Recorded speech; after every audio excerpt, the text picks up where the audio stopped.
I'm personally a Holocaust survivor as an infant. I barely survived. My grandparents were killed in Auschwitz, and most of my extended family was killed. I became a Zionist. This dream of the Jewish people resurrected in their historical homeland, and the barbed wire of Auschwitz being replaced by the boundaries of a Jewish state with a powerful army. And then I found out that it wasn't exactly like that.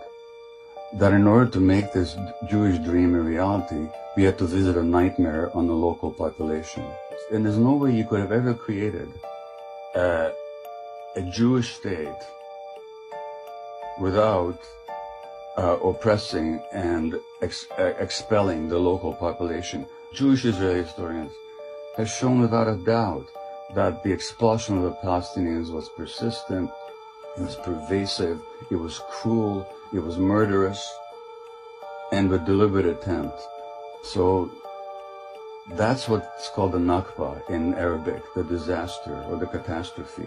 There's a law that you cannot deny the Holocaust. But in Israel, you're not allowed to mention the Nakba, even though it was at the very basis of the foundation of the state. I visited the occupied territories, Russell, during the first Intifada.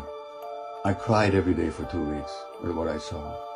The brutality of the occupation, the petty harassment, the murderousness of it, or cutting down of Palestinian olive groves, the denial of water rights, the humiliations.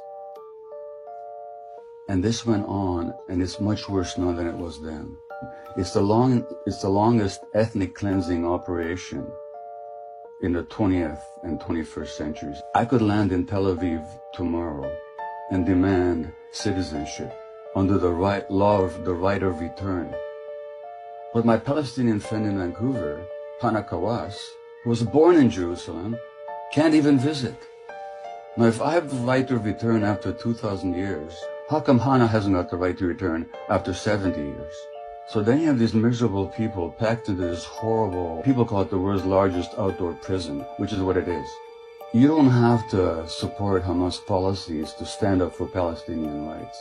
That's a complete falsity. If you take the worst thing you can say about Hamas, multiplied by 1,000 times, and it still will not meet the Israeli repression and killing and dispossession of Palestinians. Anybody who criticizes Israel is an anti-Semite, is simply an egregious attempt to intimidate good non-Jews who are willing to stand up for what is true. If you look at the Western press, when Hong Kong demonstrators throw stones at the police in Hong Kong, that's considered to be heroism. When in Myanmar, the demonstrators throw slingshots at the army, at the oppressive army, they're considered to be heroes in the Western press.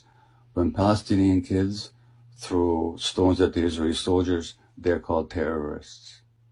And Israel gets away with a lot more without much less criticism in the Western press than any other country. He runs a program for Palestinian children who spend time in Israeli jails. 14, 15, 16-year-olds are jailed for months or years. Sometimes they can't see their families for months. If she says, we don't have post-traumatic stress disorder here because the trauma is never post. The trauma is daily, she said. If he's got any ounce of humanity left, he would cry like I did for 2 weeks when I was there. Anybody can go on YouTube and listen to Ilan Pappé, an Israeli historian. Anybody can listen to Norman Finkelstein, a Jewish professor, world expert on Gaza, who was denied tenure at his university because of his public speaking against Israeli policy. You can listen to any number of Israeli Defense Forces soldiers who talk about the brutality that they now regret having committed. You can listen to Israeli pilots who talk about why they refuse to fly over Gaza because of the atrocities they're made to commit. You can get all the information you want. So if anybody these days doesn't know, it's not because the information is not available. And none of that excuses not knowing truth and this deliberate attempt to silence anybody who speaks. Jewish or non-Jewish. And I really wish that non-Jews of goodwill would stand up against the calumny and not be intimidated by this charge of anti-Semitism. I really wish that. And it's not a question of being pro-Palestinian. It's a question of are you in favor of justice and liberty and freedom and truth, or are you not?